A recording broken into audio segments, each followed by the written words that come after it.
Hello everyone, जय श्री राम। आज का हमारा टॉपिक है जो कल ही हमने कवर किया था। वक्री ग्रह पे हम बात करेंगे और साथ ही साथ अस्त का जो कॉन्सेप्ट है वो भी मैं थोड़ा सा ट्राई करूँगी लिटिल बिट टच करने का। और जो कल मैंने आपको प्रॉमिस किया था कि हम कल एग्जाम्पल के साथ सीखेंगे, तो आज मैंने कुछ अपनी ओर से भी एग्जाम्पल रेडी किया है और लास्ट में आपका क्वेरी भी हम ले लेंगे, right. So let's start with the वक्री प्लैनेट। लिटिल बिट हिंट दे देती हूँ, अगर किसी ने पुराना वीडियो नहीं देखा है वक्री वाला, तो वक्री मतलब जब कभी भी आपके चार्ट में किसी की प्लैनेट के पास में स्टार का सिंबल किया हुआ है, वह लिखा हुआ है या फिर रेट्रो आर लिखा हुआ है, तो उसका मतलब है कि वो प्लैनेट वक्री है, उल्टा चल रहा है। उल्टा चल रहा है ऐसा हम बोलते हैं क्योंकि जब प्लैनेट का डिग्री इंक्रीज होने के बजाय डिक्रीज हो जाता है, डिक्रीज में जाता है, उस टाइम पे हम प्लैनेट को वक्री बोलते हैं। एक्चुअल में कोई भी प्लैनेट उल्टा नहीं चलता है। राहु केतु ऑलवेज वक्री ही होते हैं, उसकी हम बात नहीं करेंगे। और वो रियल में प्लैनेट एग्जिस्ट भी नहीं करते हैं, वो मैंने आपको बोला था। वो ओनली जो दो ऑर्बिट का जो टचिंग पॉइंट है वो है राहु केतु एक्सिस, सो उसको हम साइड पे ही रखते हैं। सो वक्री प्लैनेट मतलब जिसका डिग्री कम होता जा रहा है ऐसा प्लैनेट। और प्लैनेट वक्री कब होगा? जब वो पृथ्वी से नज़दीक होगा, उस टाइम पे प्लैनेट वक्री होगा। और क्यों? क्योंकि ये जो हम डिस्टेंस लिखते हैं, राइट, राहु 20 नो सूर्य 20 डिग्री का जो पृथ्वी से हमें दिखाई देता है वो है, और शुक्र अगर 20 डिग्री का है, 25 डिग्री का है, तो वो है एंगुलर डिस्टेंस, राइट। सो काफ़ी बार ऐसा होता है कि प्लैनेट तो आगे की मोशन में ही जा रहा है, लेकिन जो पृथ्वी से उसका एंगुलर डिस्टेंस दिख रहा है वो ऐसा प्रतीत होता है कि एंगुलर डिस्टेंस घटे जा रहा है, right. So angular distance decrease हो रहा है, एक्चुअल तो प्लैनेट आगे ही जा रहा है, उसको हम वक्री प्लैनेट बोलते हैं। So already I explain you कि जब प्लैनेट पृथ्वी से ज़्यादा नज़दीक है तब वो प्लैनेट वक्री होगा। तो उसका मतलब है पृथ्वी से नज़दीक है, जितना नज़दीक होगा उतना ही उसका जो प्रभाव है वो ज़्यादा होगा। अब देखो उसका स्ट्रेंथ बढ़ जाएगा, राइट। और वो जो स्ट्रेंथ बढ़ा वो अब आपके लिए अच्छा है या बुरा है, वो आपको प्लैनेट कौन से भाव का लॉर्ड होके आया है उसको देखना रहेगा।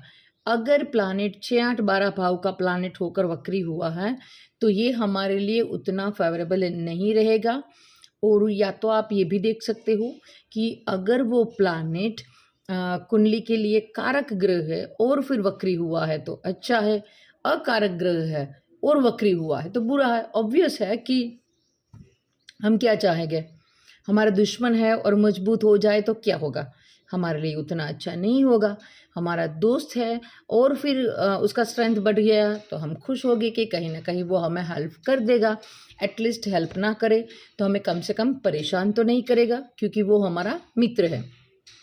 सो यही कॉन्सेप्ट यहाँ पे लगाना है कि अकारक होके वक्री हुआ है, हमारे लिए बुरा है। 6, 8, 12 का लॉर्डशिप है उसके पास, हमारे लिए और बुरा हो गया। अगर वही अकारक प्लैनेट जो वक्री हुआ है उसने मेरे लगन लगने से संबंध बना लिया तो और ज़्यादा बुरा हो गया। अब देखना ये रहेगा कि वो किस भाव का लॉर्ड होकर कहाँ पे बैठा है और मेरे कौन से प्लैनेट को देख रहा है या मेरे कौन से भाव को देख रहा है, right. Depend on that condition आपको उसका जो रिजल्ट है वो चार्ट के अकॉर्डिंग प्रिडिक्ट करना रहेगा। मैंने लास्ट वीडियो में काफ़ी कोशिश किया था आपको एक्सप्लेन करने का, लेकिन उस टाइम पे मुझे भी थोड़ा सा आइडिया आया कि ये कॉन्सेप्ट इजी है, लेकिन अगर चार्ट के साथ एक्सप्लेन किया जाए ना तो, क्योंकि ऐसे बोलने से काफ़ी बार क्या होता है कि क्लियर नहीं होता है। सो टुडे हम उसके एग्जाम्पल ही लेंगे। एक और बात जो मुझे अस्त ग्रह के बारे में आपको जो आइडिया क्लियर करना था वो ये आइडिया था कि अस्त ग्रह मतलब देखो जो पृथ्वी और सूर्य के बीच में जो प्लैनेट है वो सूर्य के साथ साथ ही चलते हैं, लाइक दैट शुक्र और बुध। तो वो वक्री भी होंगे और अस्त, उन पे दोनों कंडीशन एक ही साथ में अप्लाई होगा। किसी के चार्ट में ये हो सकता है कि शुक्र अस्त भी हो और वक्री भी हो, बुध अस्त भी हो और वक्री भी हो, राइट। ये दोनों कंडीशन उसके साथ में पॉसिबल है। बाकी प्लैनेट के साथ ये पॉसिबल नहीं हो पाएगा। वाई? क्योंकि सूर्य से 5th हाउस में जाने के बाद ही वो सारे प्लैनेट है वो वक्री हो सकते हैं। सूर्य से पंचम भाव में वो वक्री हो सकते हैं और 5th 6th 7th 8th 9 9 भाव तक वो वक्री रहने की उसकी कैपेसिटी है।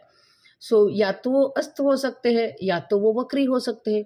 दोनों कंडीशन अप्लाई नहीं होगी, क्योंकि सूर्य से अस्त होने के लिए वो सूर्य के साथ होना ज़रूरी है।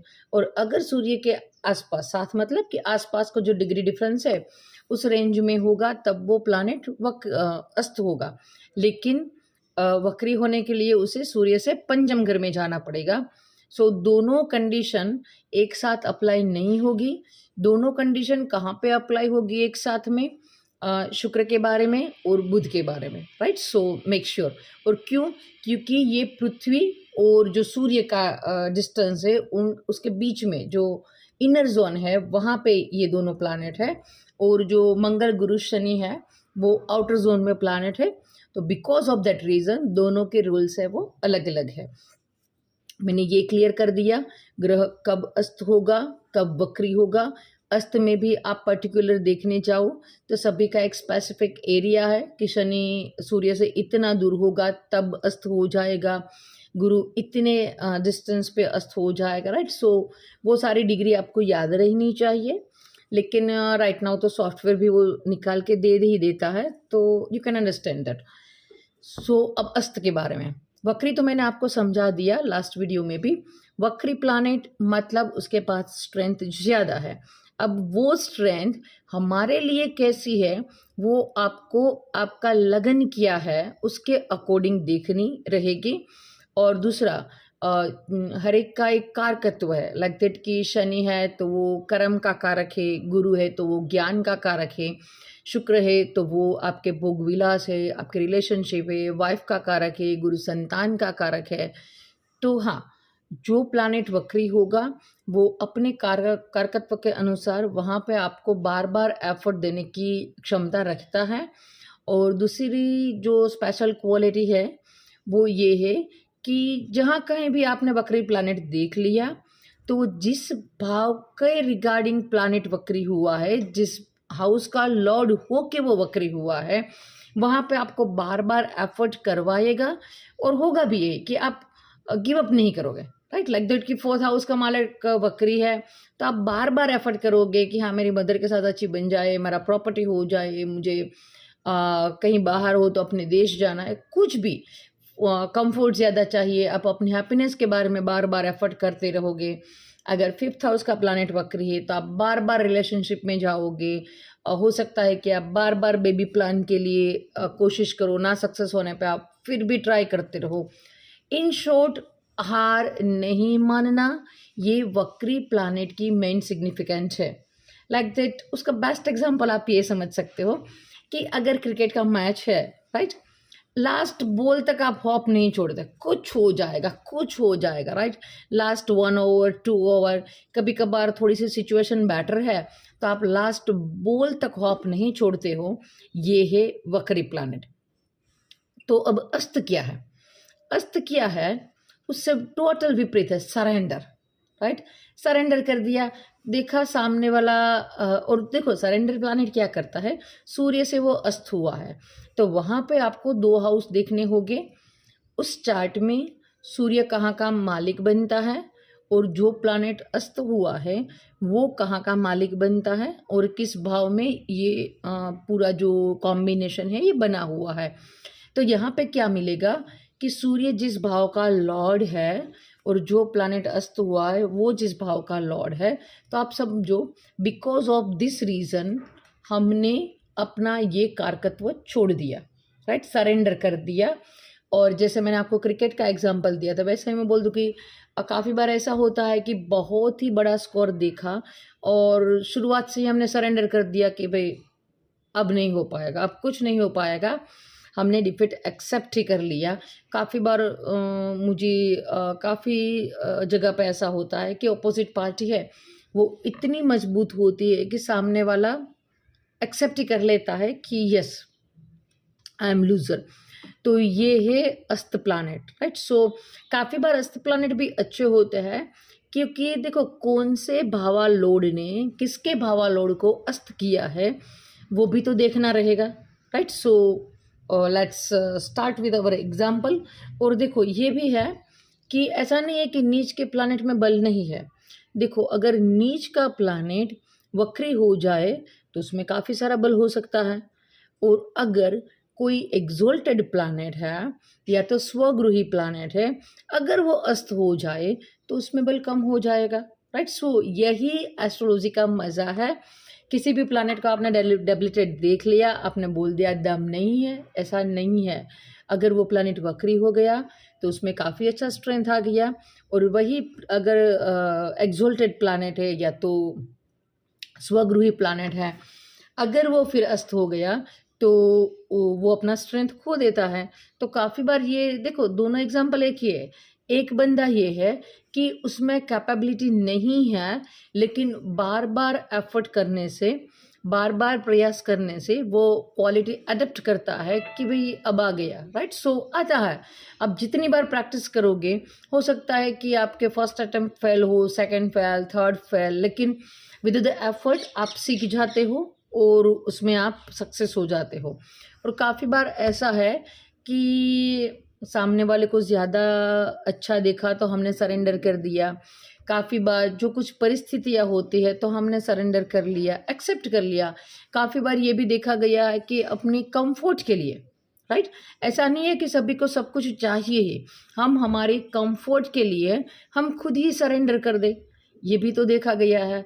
और जो मोस्ट कॉमन एग्जांपल जो मैंने देखा है कि जो फ्रिक्वेंटली आपको देखने मिलेगा कि काफ़ी सारी लड़कियां हैं वो अच्छा करती हैं, लेकिन after the marriage, because of marriage और संतान के लिए वो अपना वर्किंग प्लेस है, अपना अर्निंग है वो छोड़ देती है, तो उसने अपने कंफर्ट के लिए छोड़ा है। सो ये भी हो सकता है। सो आज हम एग्जाम्पल के साथ सीखेंगे। और दूसरा ये भी देखना है, कारक है तो ऑलरेडी वो लगन का मित्र हो गया, राइट। सो लगन का जो मित्र होकर प्लानेट वक्री हुआ है वो हमारे लिए अच्छा होगा। सो आज हम थोड़े से एग्जाम्पल जो मैंने आपके लिए रेडी किए हैं, first I will explain that. So हम आप स्क्रीन पे देखो, आपके पास मैंने एक चार्ट बनाया है। हम एग्जाम्पल से ही सीखते, सो लेट्स स्टार्ट। देखो आपको स्क्रीन पे एक चार्ट दिखने लगा होगा।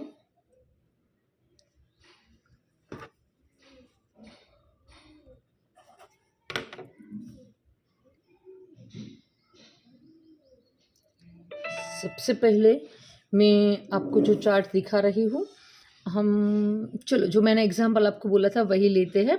मान लो कि किसी का वृषभ लगन का चार्ट है, तो यहाँ पे हम वृषभ लगन का चार्ट लेते हैं। सो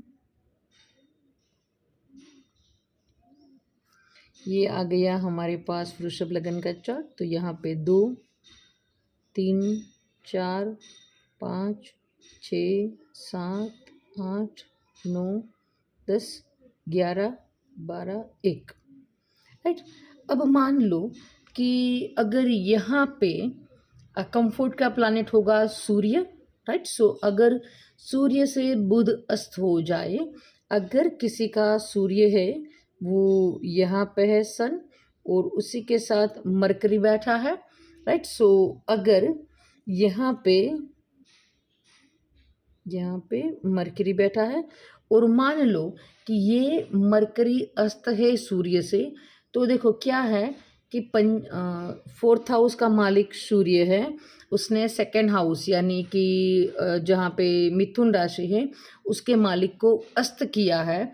सो आप यहाँ पे ये बोल सकते हो कि कंफर्ट के लिए ये पर्सन अपना अर्निंग है वो छोड़ सकता है, क्योंकि यहाँ पे हमने अस्त का एग्जाम्पल लिया है, तो सूर्य से बुध हमने अस्त कर दिया।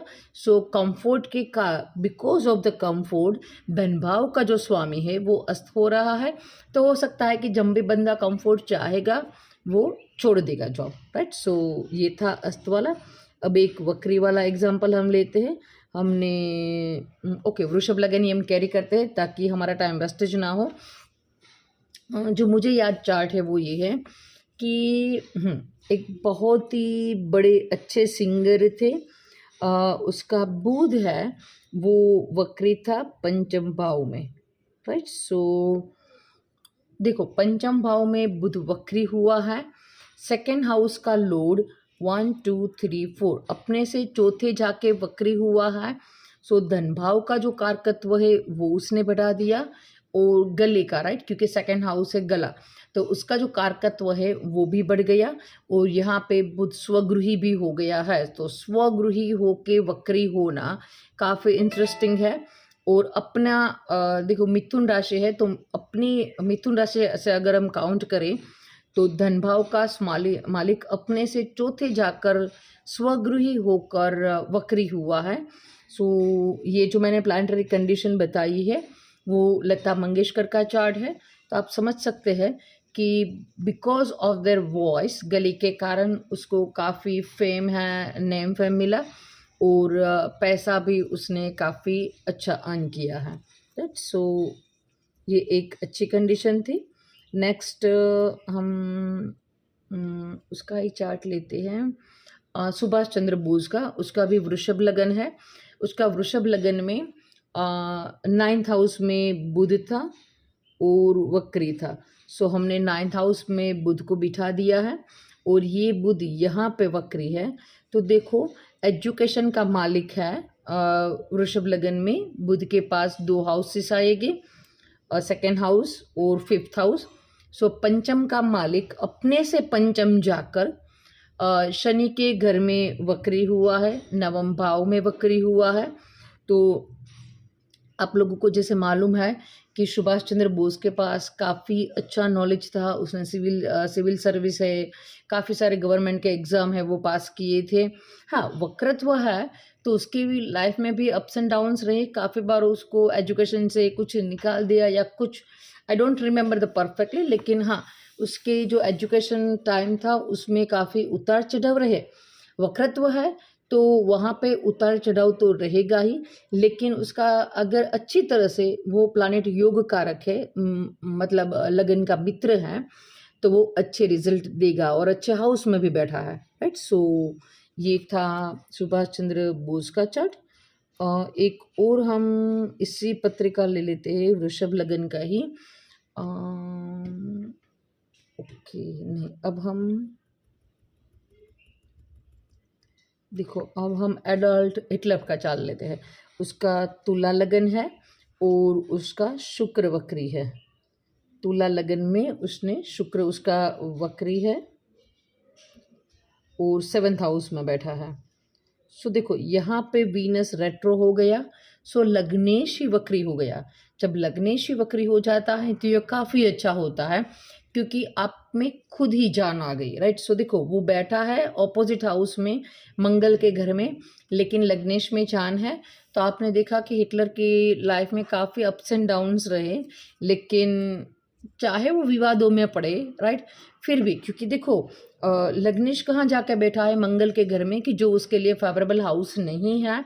सो परिस्थितियाँ कभी भी उसको अनुकूल नहीं मिली है, उसके बावजूद भी उसने ग्रो किया, क्योंकि लग्नेश वक्री है और वक्री होकर उसने वापस अपने घर को देख लिया है, राइट। सो एफर्ट तो रहेंगे, संघर्ष रहेंगे, लेकिन यस हम हिटलर को एक बोल सकते हैं कि काफ़ी स्ट्रॉन्ग व्यक्तित्व था उसका, राइट। सो ये था एडल्फ हिटलर का चार्ट।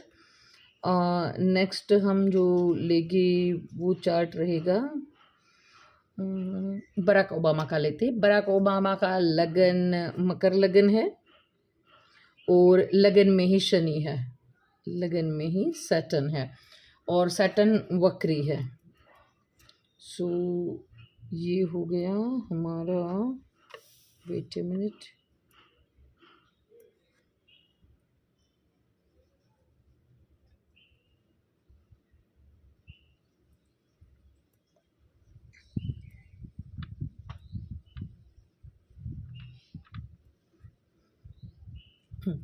ये हमारा मकर लगन का चार्ट है और यहाँ पे ही उसका सैटर्न है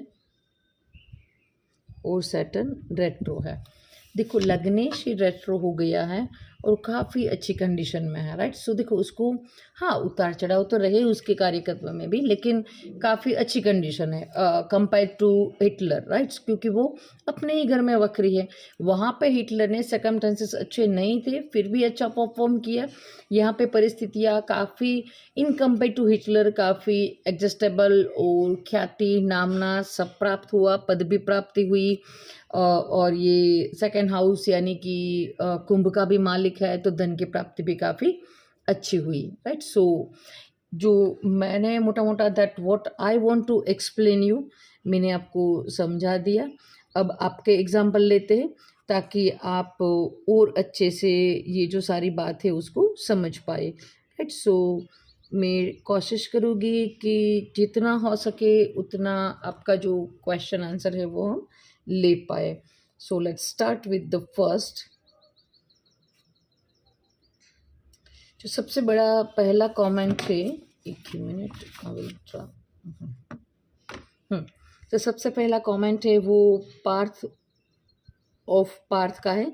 नमस्ते madam, what about the mindset and characteristic of the spouse if the retrograde Jupiter is 7th from the exalted Venus, Leo ascendant है, राइट। सो उसने जो बोला है कि उसका ascendant है वो लियो ascendant है। सो पहले हम लियो ascendant ही बना देते हैं। 5th 6th 7th 8th 9th 10th 11th 12th 13th 14th 12th 1 2 3 4, right. ये हमारे पास लियो असेंडेंट का चार्ट गया।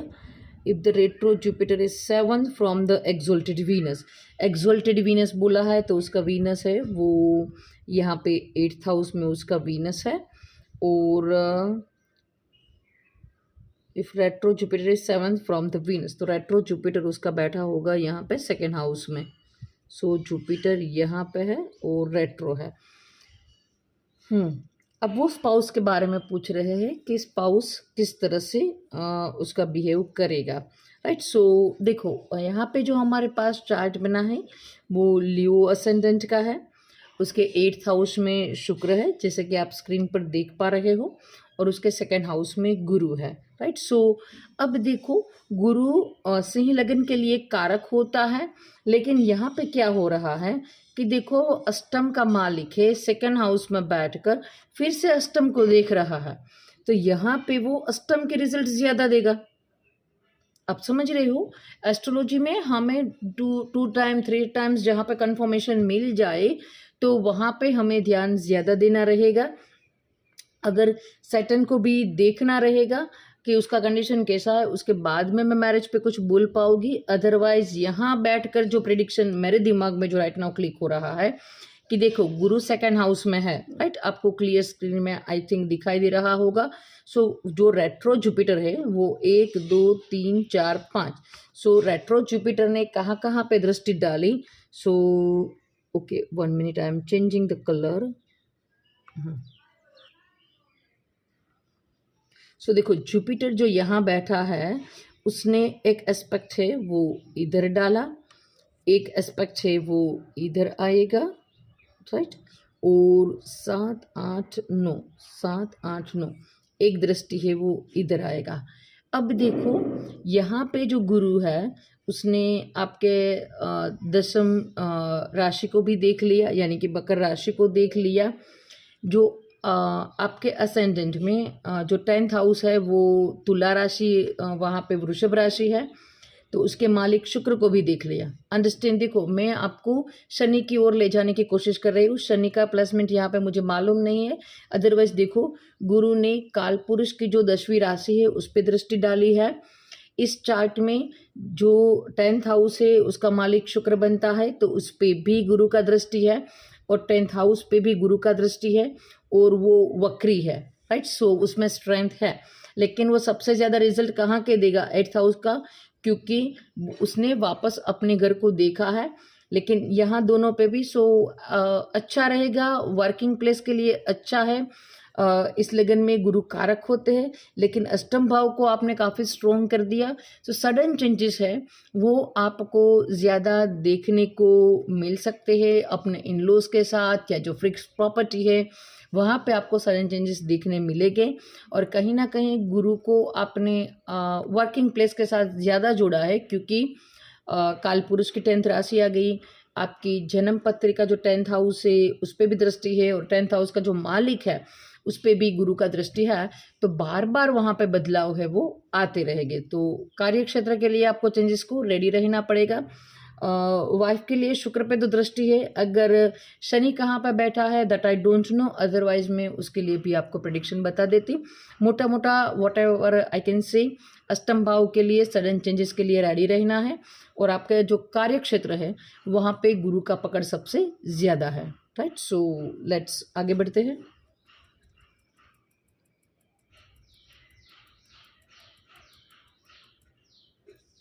दूसरा जो हमारे पास क्वेश्चन है, टॉरस लगन है, वृषभ लगन है, और ज़ोडिएक साइन एरिस है, मतलब कि उसका चंद्रमा 1 नंबर की राशि में है। Second house Saturn and 5th house Jupiter retro. Second house में सैटर्न है, यहाँ पे सैटर्न है, और 5th हाउस में जुपिटर है। 4 5 6 यहाँ पे जुपिटर है, रेट्रो है। अब देखो सबसे बड़ी बात कि अगर ये दोनों प्लैनेट रेट्रो है, सैटर्न भी रेट्रो है और जुपिटर भी रेट्रो है, तो एक बात मोटा मोटा ये है कि सैटर्न यहाँ पे योग कारक है वृषभ लगन में, तो सैटर्न जहाँ जहाँ भी देखेगा वहाँ पे अच्छा होगा। सैटर्न कहाँ पे देखेगा, इधर देखेगा सैटर्न, और 7 8 9 10, तो सैटर्न का दृष्टि इधर आएगा, तो ये तीनों हाउसेस के लिए अच्छा हो जाएगा सैटर्न का रेट्रो होना। और वृषभ लगन में गुरु अकारक है, तो जहाँ जहाँ गुरु देखेगा उस भाव का जो कारकत्व है उस भाव के रिगार्डिंग हमें प्रॉब्लम देखने को मिलेगी। लेट्स लुक कि कहाँ कहाँ ये बात हो सकती है। गुरु का 1 2 3 4 5, गुरु ने भाग्य भाव को देखा, 7 दृष्टि इधर आई, 8 9 और लगन पे। देखो अगर यहाँ पे शुक्र कहाँ है हमें मालूम नहीं है, तो आपको देखना रहेगा कि आपके चार्ट में जहाँ जहाँ पे मैंने रेड लाइन किया है, अगर वहाँ पे कोई प्लैनेट है और उस भाव के लिए अच्छा हो गया, और जहाँ जहाँ पे मैंने गुरु का दृष्टि बोला है उस भाव के लिए, और अगर वहाँ पे कोई प्लैनेट है तो बुरा हो गया। सीधा सीधा जो मुझे दिख रहा है कि गुरु का दृष्टि लगन पे है, तो ये उतनी अच्छी बात नहीं हुई। सैटर्न का दृष्टि जहाँ जहाँ पे है वो अच्छा हो गया, राइट। ऐसा आप देख सकते हो। नेक्स्ट ये सेकंड जो लिया आपने, हमने जो क्वेश्चन लिया वो था प्रेम लेह का 2104 का, और इसके बाद हम अगले क्वेश्चन की ओर आगे बढ़ते, वो ये आयुषी ज्वाला 9126 का। लेट्स सी कि आयुषी क्या पूछना चाहती है। ओके, आयुषी का क्वेश्चन है सैटर्न रेट्रोगेट इज आत्मकारक का in the 10th house, Aquarius sign, and sun is the Libra ascendant है। No, Saturn retro is atmakaraka in the 10th house, Aquarius sign, and sun darakaraka conjunct with Rahu in the 6th house, Libra. देखो थोड़ा सा अपना लगन लिखो ताकि मैं फट से आपका क्वेरी ले पाऊँ, right. Ma'am can you explain me what are the result of the retro Mars as the lord house sitting in the 7th house with the Ketu, with the Ketu in the Sagittarius sign, meaning in the Gemini ascendant। देखो उसका Gemini ascendant है, और Gemini ascendant में उसने 7th house में मंगल और केतु को बिठाया है। 4 5 6 7 8 9 10 11 12 1 2। अब देखो मंगल यहाँ पे वक्री हुआ है, अगर यहाँ कहीं से भी वो छठे और छठे से छठे का मालिक है, राइट। अगर उसने लगन लगने से लगन के तो देख ही लिया है, तो ये हेल्थ के लिए बुरा हो सकता है। Depend on the condition of the Budh, Budh का कंडीशन कैसा है ये आपको देखना रहेगा। ये हेल्थ के लिए खराब हो सकता है क्योंकि छठा और छठे से छठा के मालिक ने आपके लगन को देख लिया है। ओके, नेक्स्ट क्वेश्चन है भूपेंद्र विश्वकर्मा, उसने कुछ नहीं पूछा है, थैंक यू, उसने मुझे अप्रिशिएट किया है, थैंक यू।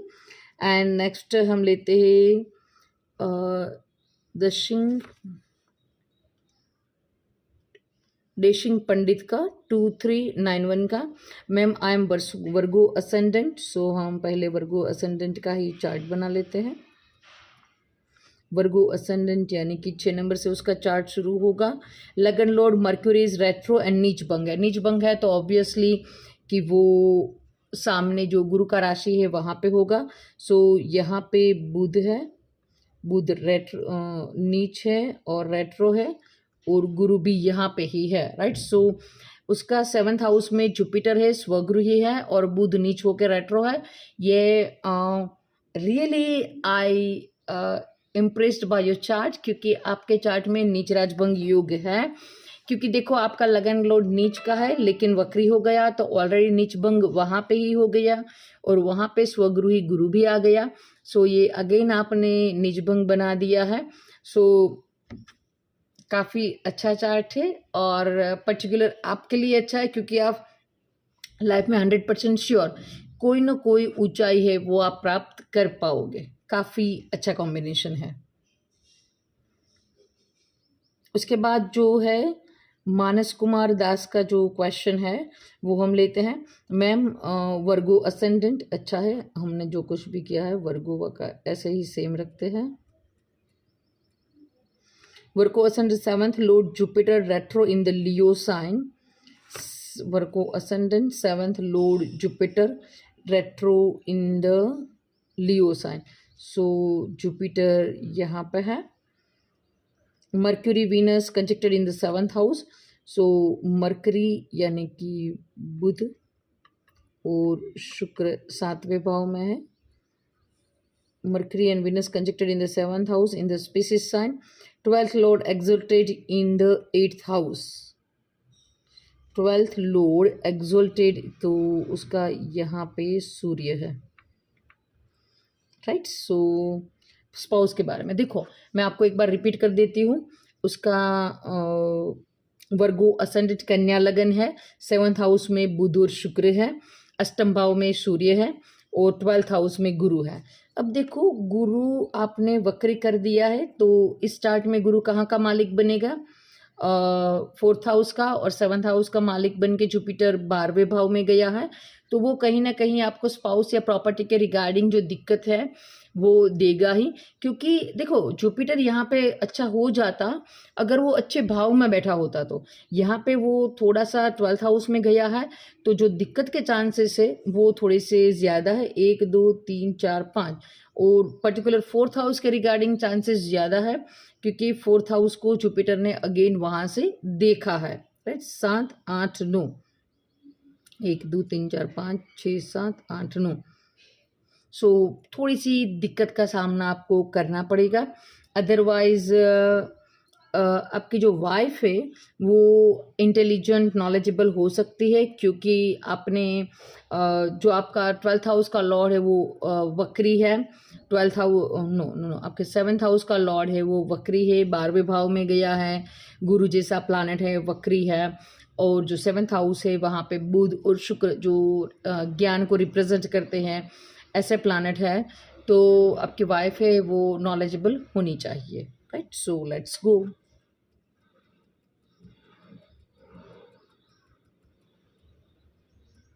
उसके बाद का जो चार्ट है वो है सुदेवर्षि 9136 Capricorn ascendant retro Saturn in the 11th house. देखो काफ़ी अच्छा है, उसने बोल दिया कैप्रिकॉन असेंडेंट 10 नंबर का उसका लगन है और retro Saturn in the 11th house. 10 11 12 1 2 3 4 5 6 7 8 Shani यहाँ पे रेट्रो हुआ है। सो अच्छा है क्योंकि यहाँ पे रेट्रो होके वापस उसने लगन को देख लिया। और मंगल का घर है, सो कंडीशन अच्छा नहीं है, लेकिन फिर भी रेट्रो होकर वापस अपने घर को देख लिया है। तो हम ये बोल सकते हैं सुरविंदर सिंह, कहीं ना कहीं आप में वो स्ट्रेंथ है कि आप कुछ भी हो आप हार नहीं मानेंगे। कंडीशन अप एंड डाउन हो सकती है क्योंकि रेट्रो सैटर्न ने आपको देखा है, और अगर आपकी राइट नाउ कंडीशन अच्छी नहीं है तो I have to see your chart totally, क्योंकि दशा अंतरदशा क्या चल रही है उसके हिसाब से होगा। लेकिन यस, आप उस पर्सन में से हो कि हार कभी नहीं मानोगे, राइट। सो ये आपके स्पेशल क्वालिटी रहेगी through out the life. So again आगे चलते हैं, और अभी कुछ प्रॉब्लम चल रही है आपके लाइफ में, तो सैटर्न मूव हो ही रहा है। So little bit wait. Last query, yes. देखो आज मैंने सारी जितनी जी आपकी क्वेरी आई थी वो सारी मैंने सॉल्व कर दी according to my promise, right. So let's go.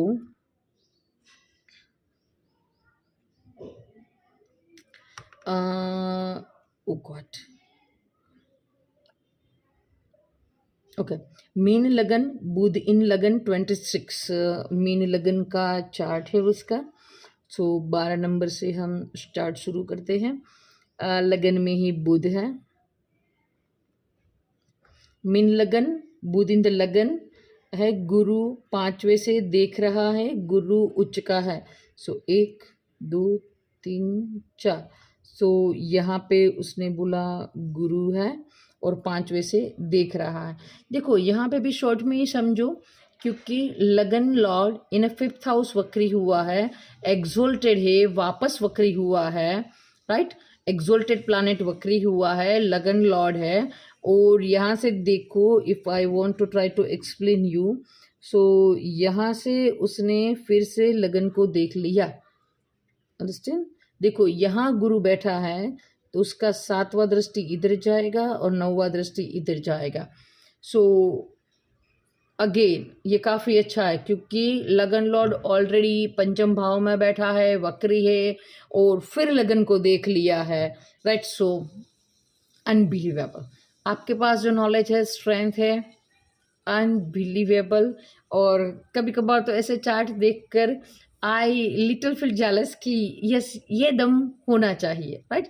Depend on the other transitory condition, आपके लाइफ डिफरेंट हो सकती है, लेकिन फर्स्ट ऑफ ऑल आप कभी हार नहीं मानेंगे, और हार मानने का जैसा सवाल भी बहुत कम आएगा, क्योंकि आप खुद ही एक्सोल्टेड हो, आपको किसी की ज़रूरत ही नहीं है।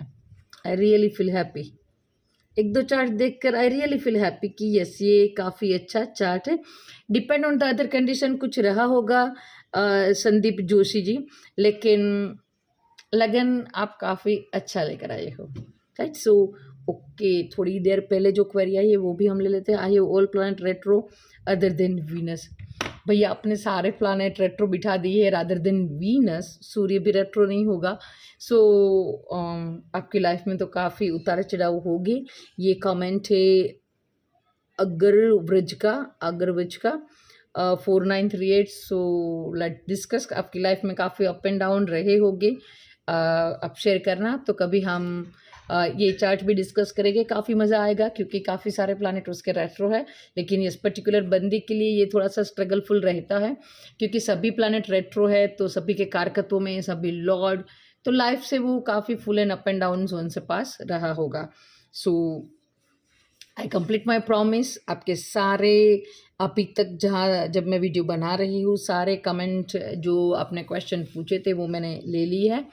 और यस, मिलते हैं अगले वीडियो में, हम रेट्रो पे ही और डिस्कशन करेंगे। यहाँ पे हमने आपकी क्वेरी ली थी, अब ये वाले वीडियो में जो आप क्वेरी डालोगे that will I cover in the next video, और वहाँ पे हम ये बात करेंगे कि जब प्लैनेट रेट्रो है तो उसके साथ जो प्लैनेट बैठा है उस पर क्या इम्पेक्ट आएगा, मित्र है, शत्रु है, क्रूर है, सौम्य प्लैनेट है, राइट। वो सारे बात हम डिस्कस करने की कोशिश करेंगे अगले वीडियो में, राइट। सो तब तक के लिए, और यस देखो, अगर आपको मेरे वीडियो देखने से अच्छा लगता है, आपका नॉलेज इम्प्रूव हो रहा है, तो प्लीज़ हमें लाइक कीजिए। आपके लाइक मुझे प्रोत्साहित करते रहेंगे और भी अच्छी वीडियो बनाने के लिए। और अभी तक आपने सब्सक्राइब नहीं किया है तो लेट्स डू द सब्सक्राइब और बेल आइकन दबा दो, ताकि आपको टाइम पे वीडियो मिलते रहे। और आपने जो कमेंट सेक्शन में जो क्वेश्चन पूछे हैं, अगर आप ऑन द टाइम क्वेश्चन पूछेंगे तो नेक्स्ट वीडियो में ही I will try to cover that, right. So मिलते हैं अगले वीडियो में। जय श्री राम।